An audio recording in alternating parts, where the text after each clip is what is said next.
Shalom saudara yang dikasihi Tuhan, mari kita tunduk kepala, kita berdoa.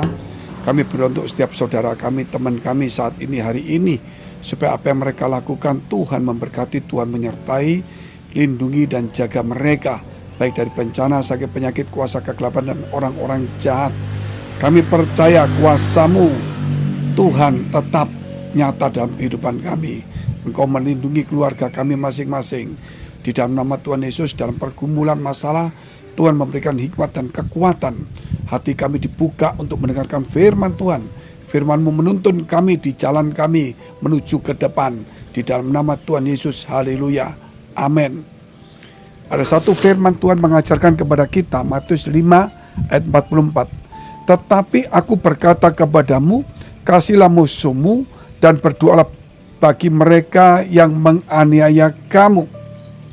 Jelas firman ini mengajarkan kepada kita supaya kita ini belajar untuk mengasihi musuh kita dan berdoa untuk bagi musuh kita dan tentunya juga orang yang menganiaya kita. Itulah sebenarnya kasih Tuhan yang dilimpahkan kepada manusia, di mana manusia yang berbuat jahat, manusia yang di dalam dosa, dan manusia yang seharusnya dihukum, tetapi Allah mengasihi dan mengampuni mereka semua. Dan itulah sifat Allah yang harus kita miliki. Dan Tuhan ingin supaya kita mengadopsi sifat-sifat itu. Karena kita terlalu banyak bersalah, tidak ada yang baik. Namun Allah tetap mengasihi. Sehingga kasih Allah itu dicurahkan kepada kita. Dan kemudian kita mengadopsi kasih itu.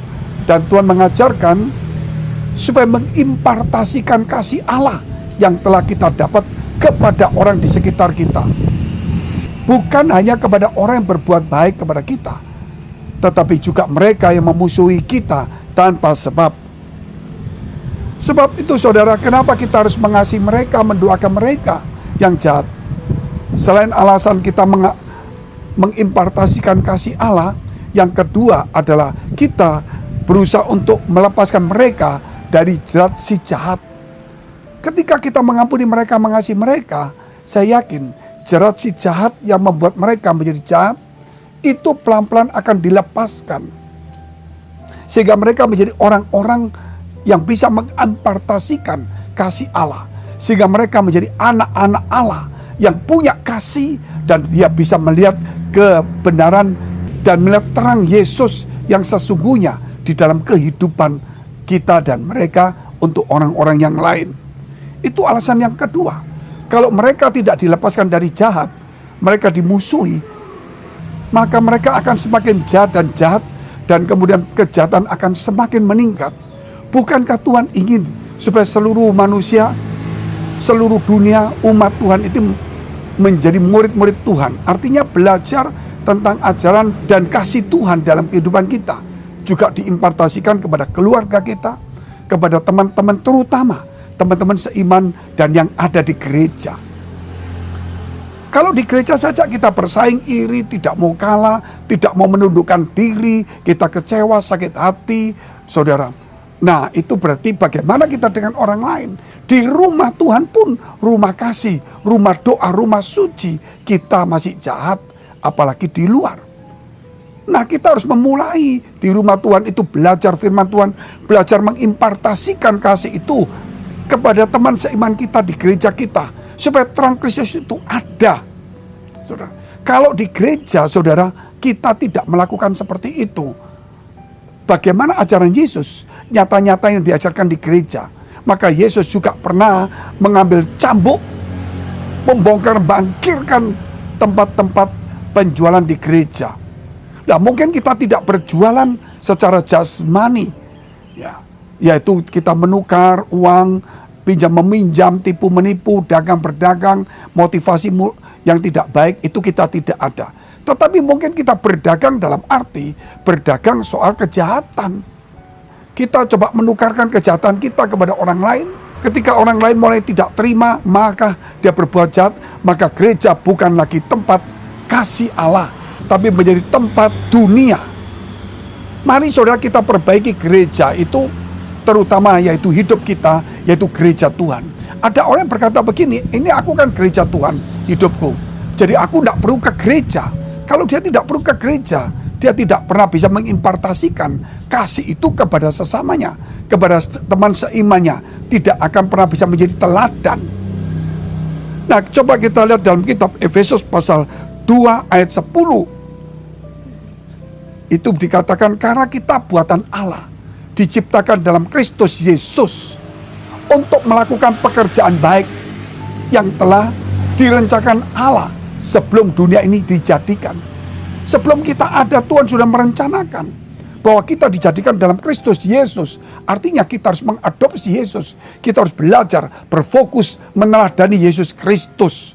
Apa? Untuk melakukan pekerjaan baik yang telah direncanakan, disiapkan Allah sebelum kita turun ke dunia.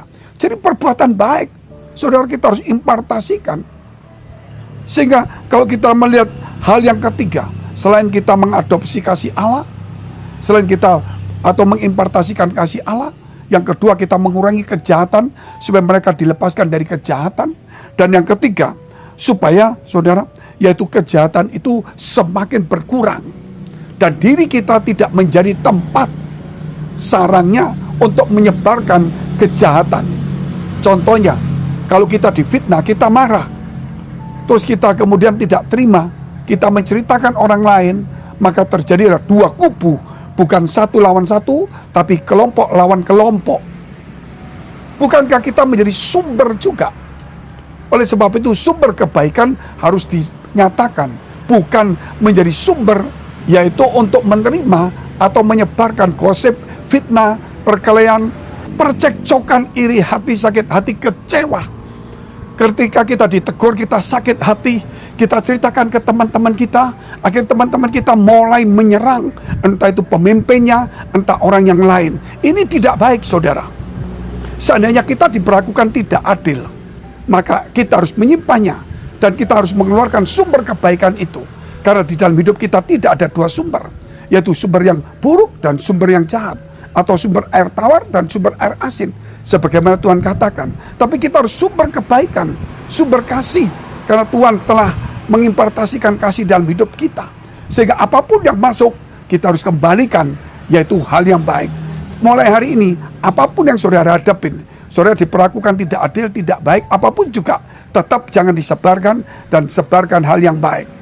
Haleluya, puji Tuhan. Itulah namanya anak-anak Allah, dan itulah namanya terang kasih, dan Yesus ada dalam kehidupan kita, supaya dunia ini menjadi nyata. Kalau kita melihat saudara, kita ingin menjadi berkat, kita minta berkat kepada Tuhan, kita lupa bahwa kita sudah bisa menjadi berkat, yaitu ketika kita diperlakukan tidak baik, tapi kita tetap berbuat baik. Bukan bicara soal uang dan sebagainya. Dan saya yakin Tuhan akan membalas kebaikan, kemurahan hati kita. Firman-Nya berkata, apa yang kita tabur akan kita tuai.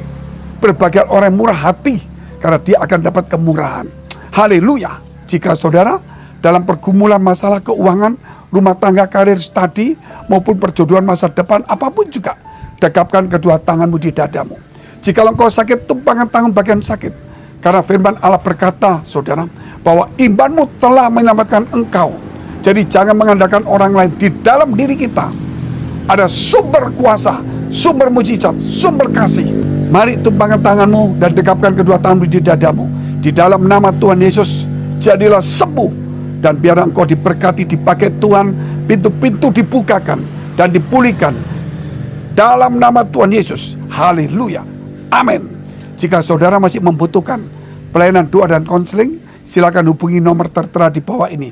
Tuhan Yesus memberkati.